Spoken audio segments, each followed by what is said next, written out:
Online loan app na 5,000 agad sa unang hiram? Yes po mga hadiskarte, yan yung pag-uusapan natin sa loob ng video na ito at ibabahagi ko sa inyo yung total amount na na-receive ko dito, yung total loan deduction, yung interest at kailan natin ibalik yung inutang natin. Yan mga hadiskarte, kung kayo ay bago dito sa aking YouTube channel at nagustuhan nyo ang aking video, please huwag kalimutang mag-subscribe at i-click ang bell icon para ma-update kayo sa bawat video na isi-share ko sa inyo.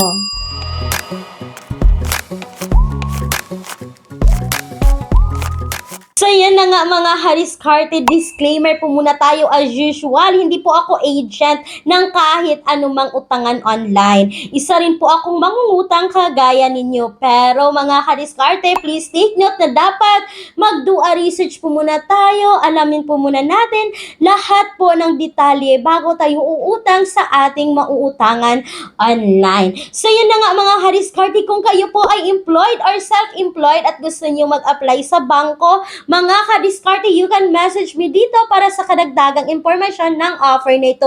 And please take note mga kadiskarte that all applications submitted is subject for bank approval. So yun na nga mga kadiskarte, excited po ako na i-share sa inyo itong online loan app na ito. Pero mga kadiskarte, tapusin nyo po muna yung buong video bago kayo pumunta sa Google Play Store at mag-install agad at umutang agad. So dapat alamin po muna natin kung dapat bang utangan itong online loan app na ito or dapat ba nating i-ignore ang online loan app na ito. So mga hadiskarte, itong online loan app na ito is request po ito ng aking commenter sa aking YouTube channel na pa-review po ng online loan app na ito. So yun na nga mga hadiskarte, sa video na ito is pag-uusapan natin si Fast Cash VIP. So yun mga kadiskarte, Fast Cash VIP is under po ng If Cash Global Lending Incorporation. So mga hadiskarte, ito po yung sabi ng kanilang platform, repayment and installment, providing replacement service. So mga hadiskarte, loan days na sabi nila is 91 to 180 days. So just 3 simple steps to get started immediately. Number 1, download the Fashcash VIP app. Number 2, register an account. Number 3, apply for a credit line. So yun po yung sabi na napakadali daw applyan itong online utangan na ito. Pero yan yung alamin natin. So nagbabasa po ako ng mga reviews as usual mga kadiskarte, kahit sa anumang utangan online is nagbabasa talaga ako ng mga reviews nila. So ang sabi dito is, when you are financially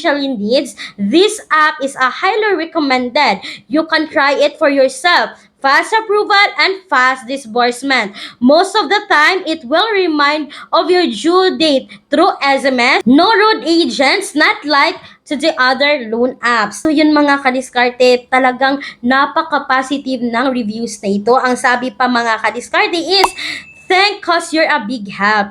The only problem is there is too much of charges. When you applied for 5,000 loan, you will be get only 4,250, and then you will be paying 5,762 for 2 installment, which is okay. At so yun na ang mga kadiskarte, talaga nag-install ba ako ng Fashcash VIP as usual mga kadiskarte. Kailangan talaga nilang i-access yung location, yung camera storage, yung SMS, yung application list natin, at yung camera natin. So yun mga kadiskarte, kailangan natin itong i-agree. As usual, ang kanilang privacy policy is kailangan din nating i-agree. And then mga kadiskarte, ito na yung bubungad. Maximum loanable amount is 36,000 pesos. So nag-click po ako dito ng borrow now. And then mga kadiskarte, kailangan natin dito maglagay ng ating active mobile number kasi nga magsisend sila ng OTP code. And then pagkatapos dyan is ito na ulit yung bubungad. Your loanable amount is 2,000 hanggang 3,500. So, nag-click po ako dito ng borrow ng mga kadiskarte. Then, kailangan po nating i-complete itong personal information, yung employment information, yung bank information, at yung contact information. So, as usual, mga kadiskarte, alam nyo na kung ano yung personal information, yung employment information, yung bank information, at yung contact information. So, mag-ingat tayo sa ipanglalagay natin sa contact information natin. And then, mga kadiskarte, pagkatapos mong i-fill out lahat yan, is ito na yon.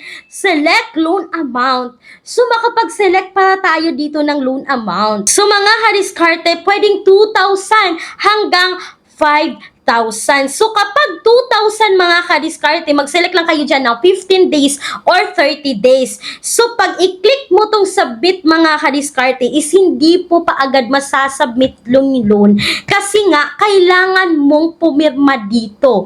Take note mga kadiskarte, kailangan mong pumirma dito. So, mga kadiskarte, ito yon. Kapag 2,000 yung pwede mong subukan dito, kung 15 days mga kadiskarte, yung issued amount is 1,700. Yung total repayment mo dito is 2,200. May service fee sila na 300 pesos. Then sa baba mga kadiskarte, makikita mo, first due date ko dito within 15 days po yun is 2,200.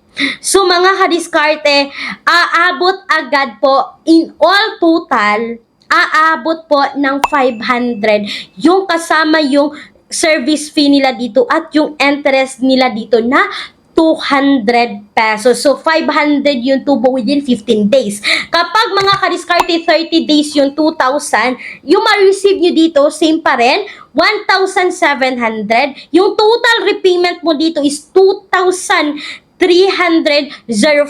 Meron silang service fee mga kadiskarte na 300. So, mga kadiskarte, every 15 days mo to babayaran. So, yung payment mo dito sa first 15 days is 1,152.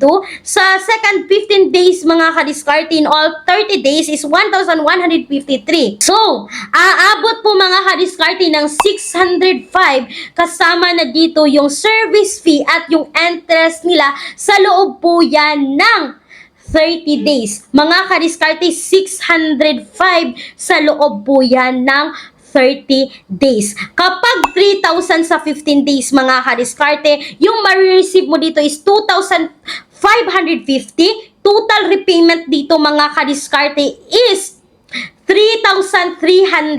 So, 300 yung interest nila dito. Tapos, yung service fee nila is 450. Aabot po mga kadiskarte ng 750. Yung total interest at yung loan deduction nila dito, yung service fee nila dito ng 750 in 15 days po yun, 15 days. Mga kadiskarte, susubukan natin kapag naman 5,000, if ever gusto nyo na 5,000, sa 15 days nito mga kadiskarte, yung total amount na ma-receive natin is 4,250. Total repayment is 5,500. Yung service fee nila dito mga kadiskarte is 750. Tapos, yung interest nila dito mga kadiskarte is 500. So, total mo dito mga kadiskarte is 1,250 yung interest kasama na yung service fee dito sa loob po yan ng 15 days. So, yun po sa 5,000. So, yun na nga mga kadiskarte, mag-select lang kayo dyan ng loan amount.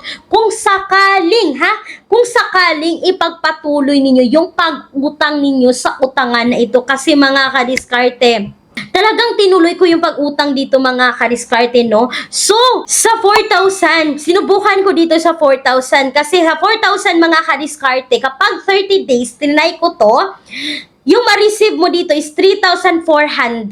Tapos, yung total repayment dito is 4,610. Mga kadiskarte, meron po itong service fee na 600. In first 15 days, mga kadiskarte, is 2,304 yung babayaran. Sa after another 15 days, para maging 30 days, is 2,306 yung babayaran. Talagang pinusid ko talaga yung pag-utang dito. And then, mga kadiskarte, sa last part, meron pa silang face recognition. And then, ito na mga kadiskarte, yung sabi dito is processing. Amount dito is 4,000. Yung terms dito is 30 days. Then, ito na mga kadiskarte, no? Makikita mo yung loan details mo talaga dito. So, issued amount is 3,400. Yung interest dito is 610. Yung service fee is 600. Tapos, total repayment is 4,610 within 30 days yan. At talagang inantay ko talaga mga kadiskarte, no? Ngunit, na-decline. Yes po mga kadiskarte, na-decline po ako dito kay Fast Cash VIP. Take note, na-decline pa nga ako dito mga kadiskarte na bank yung ginamit ko dito at yung valid ID na ginamit ko dito is postal ID at Union Bank yung ginamit ko dito mga kadiskarte, pero na-decline pa rin ako dito kay Fast Cash VIP. So, yun mga kadiskarte, yung honest na review ko dito, kahit po talagang pinusid ko dito, pero para sa akin mga kadiskarte ha, na compare naman natin sa ibang utangan online, itong si Fastcash VIP is better na rin others sa mga online loan app na aabot na agad ng 700, tapos 7 days lang. Ito mga kadiskarte is talagang may option talaga tayo na pwede natin itong gamiting option kapag talagang nagipit tayo, pero yun na nga is na-decline naman ako. So, yun lang po mga kadiskarte yung honest review ko sa online loan app na ito, pero hindi ko sinasabi na talagang subukan ninyo mga kadiskarte. Pag-isipan nyo munang mabuti kasi makikita nyo naman yung loan details so bago nyo ma-proceed yung loan. So, pag-isipan nyo kung talagang kakayanin nating magbayad sa utangan na ito. So, mga kadiskarte, that's all for today's video. Huwag nyo kalimutan na maglalagay po ako ng alternatives online loan apps sa description box ng video na ito or sa pen comment section ng video na ito. Once again, mga kadiskarte, this is Larissa, ang inyong madaldal na kadiskarte. Laging tandaan na tayong mga Pinoy ay unleashed sa diskarte. Bye-bye! Thank you for watching!